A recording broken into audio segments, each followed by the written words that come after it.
看完了《藏海传》的第26集，我只想说，在破碎感、VP 感以及这种美强惨领域，小山真的就是神，你是我的神。觉得真的是，确确实实是给大家塑造了一个全新的、不一样的藏海，也让我们看到了演员肖战的这种可能性和他无限的拓展性。因为说实话，虽然我们会觉得陈情令几年过去之后，他终于又拿上来了一个角色，让我们观众去审判他，但是你们有没有发现，即使说以肖战这么大的黑粉体量，我们《藏海传》还是一水儿的好评，尤其是这次，他也凭《藏海传》可以说是打开了路人的基本盘。因为我们办公室真的很多中年男性也在追《藏海传》，还要跟我去分析剧情，并且分析的比我还要投入。我觉得好像我白看了一样。话说回来，其实无论是极致的爱还是极致的恨，都会随着时间的推移会消磨掉一些。但好像肖战有一种很神奇的力量，就是让这些一直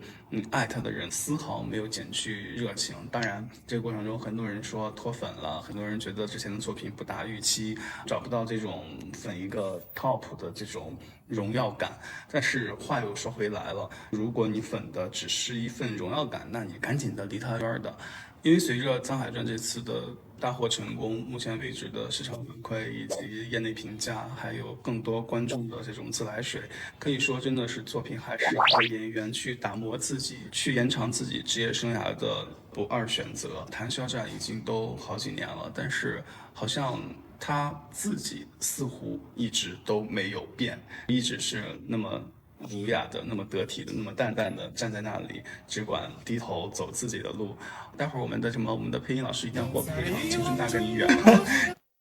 因为确实就好像未来的剧情里边有一幕，他自己从雪地中走过，踽踽独行。那可以说，感觉他自己的职业生涯也是这样子，一个人往前走，不管外边的风吹雨打，也不管外边的这些纷纷扰扰，坚守好自己就可以了。说到这儿，我觉得他的演员的这种表演体系以及他的表演方法应该是更上一层楼了。我更加的去期待他接下来的作品了，包括我们的小德贤和以及在拍的谍报。希望这只大兔子小辣椒能够给我们带来更多的惊喜。藏海传继续给我追，加油加油！藏海传两段爱情戏给我看哭了，演得真好。一段是相爱却不能在一起，一段是单恋却不能在一起。先说这第一段，藏海和岸图的爱情，他们之间那个情感上的纠葛，真的是看着挺难受的。就是藏海跟岸图那个感情戏，在这部剧当中呢，并不浓厚，但是呢，就仅凭2场戏就演出了他们爱情的那个浓厚。我觉得这场戏前后的呼应是特别好的。他们前面有一场看星星的表演，而且看星星呢都是有寓意的。岸图看到的是一个姑娘等着家人来接，藏海看到的星星是一只小狗，他的泪水没有流出来，流进了心里，成一个筛子。那个画面感是特别强的，在这场戏当中呢，又呼应了一下子。尤其是岸图说出那段台词的时候，说我等啊等，终于等来家人，但我的家人是你的仇人。我也终于明白你的眼泪为什么都流进心里，希望跟他一起远走高飞，不要报仇了。但是这个时候的藏海已经心意已决，所以我看到这个肖战把那个复杂性演的是挺到位、挺准确的。这个岸图拖着他的手，他把他的手撒开的那一刻，那个眼神的情绪上的变化是非常纠结的。还有就是他出门之后，他是已经抱着必死的决心，所以这个时候他对岸图还是有些留恋和不舍，眼泪充盈着眼眶，然后把锁锁上，转身就走。然后看到岸图在那儿痛哭流涕，真是看得让人好纠结好难过呀。他俩就这么2场戏就演出了他俩之间爱情的那个浓厚感。然后这第2场爱情戏，我万万没想到会给藏海和岸图的父辈安排一场感情戏啊！我真的是被于南的表演所感动。我觉得于南最后跟这个藏海对峙的那段戏，我觉得他演得太稳了。他给人一种感觉，就是一切尽在掌握之中。他有一种在看戏的感觉，你被我的女儿的情感所牵绊，这个时候我就是不告诉你，我并不是你的仇人，就是让你误以为我是你的仇人，看你这个报仇的信心有多么坚定啊！我觉得于南这块演的真的是好稳呐，就是直到他女儿暗图来了之后，才终于袒露了自己的爱情故事啊！是因为当年蒯夺救了东夏女王，然后东夏女王对蒯夺呢产生了感情。于南演的最动情之处呢，就是他得知了蒯夺一家被灭门之后，让所有的人都出去，他自己一个人在那儿撕心裂肺的痛哭。我觉得那场戏啊，配着他的旁白，他真的是把对蒯夺那个爱情的厚重感真是演出来了。虽然戏份很少，但是你完全被他对蒯夺那个情感所打动，也是让我看哭的一段表演。我觉得两场非常感人至深，但是不同层次的爱情戏镶嵌在这个复仇爽剧当中，是格外的亮眼。看到这个《藏海传》庄之行杀庄如隐这场戏啊，觉得一个反派的死让我有些同情和怜悯。我觉得黄觉把庄如隐这个人物塑造得很立体，就是从这场戏也能感受到庄如隐这个人物的这个不同的面相。你之前看到他是一个非常残忍的杀伐果断的，那是在面对利益的时候他会有这样的一种表现。但是你看到这场戏，他要面见皇上，带着自己的手下杀到皇城的这场戏啊，这些手下对他是言听计从啊，你就能脑补到庄如隐这个人对自己身边的人，跟他出生入死的兄弟，他一定是很好的，一定是很讲义气的，他才会有这样的号召力。再来说这场戏庄之行的扮演者周琦的表演，我觉得他这场戏也是彻底爆发了。明明他被这个藏海打发走了，藏海对他也是一种保护，但是没想到他又杀回来了，跟他爹来一场恶战，其目的呢就是想要重振庄家。当他爹那刀砍到他头上的时候没砍下去，他那段台词的表达我觉得是很有爆发力，也说服了他爹，说你不管怎么着都是一死，还是跟我干一下吧，让你看看我在军营里训练的怎么样。一直也没有机会展示，两人就开始对打。我觉得这场打戏也是特别精彩的，也让我看到庄如隐那个武力值真是高啊，那个动作戏那个飒爽英姿啊，那个披风那个帅，这场打戏的那个精彩之处都被黄觉抢走了，因为他太有气场。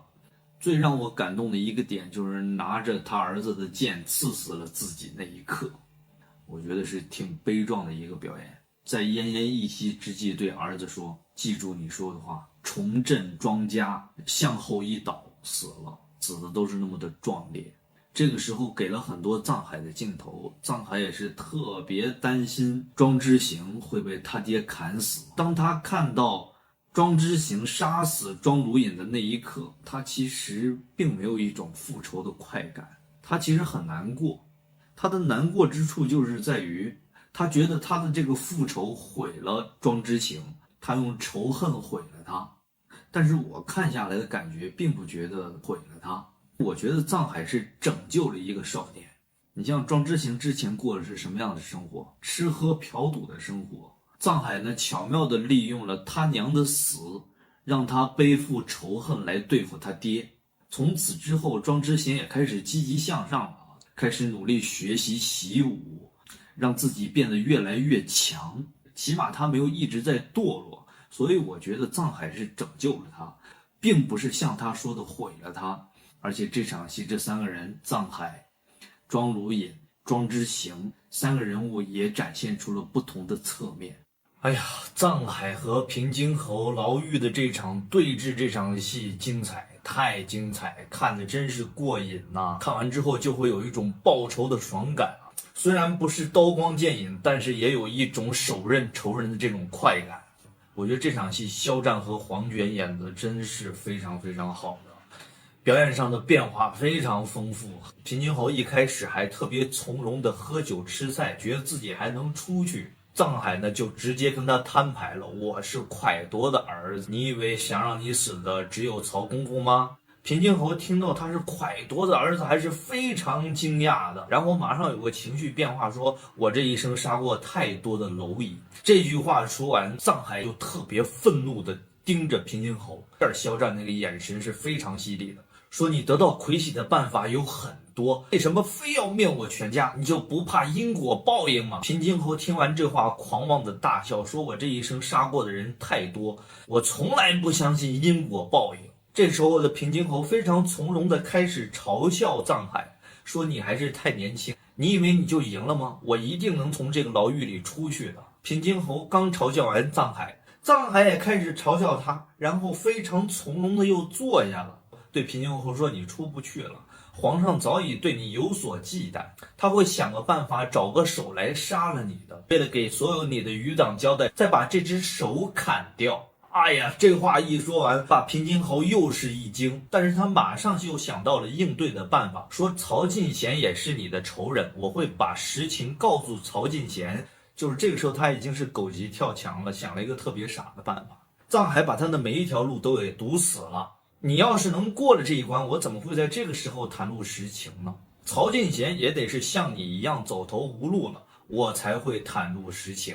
整的这庄如隐狗急跳墙的说，你跟我直接开干，狗急跳墙特别急切的样子，真是让人看着挺爽的啊，有一种大仇得报的快感。我特别喜欢肖战最后的一段台词，对庄如隐说，你现在只有一条路，黄泉路啊，特别瘆人的表演。然后就是3个你以为我为何扶持庄之琴上位？你以为是为你们家光宗耀祖吗？你以为你会一直守得住他娘死的真相吗？3个你以为就像是3记重拳捶向了庄如隐，拳拳到肉，打得他是体无完肤，完全没有后路可言，看得真是大呼过瘾呐。这时候我觉得黄觉演得特别好，他有一句台词说，你爹看到你现在这个样是会哭还是会笑？然后他在那里哈哈大笑，但是由笑转为哭。我觉得黄觉的这个表演变化是非常体现人物内心那个心理状态的，有嘲笑自己，有悲悯自己啊，这个挺反讽的啊。自己说完那个话，自己是又笑又哭的。这场戏臧海、平津侯两人表演上的变化是非常丰富、很精彩的一场对手戏。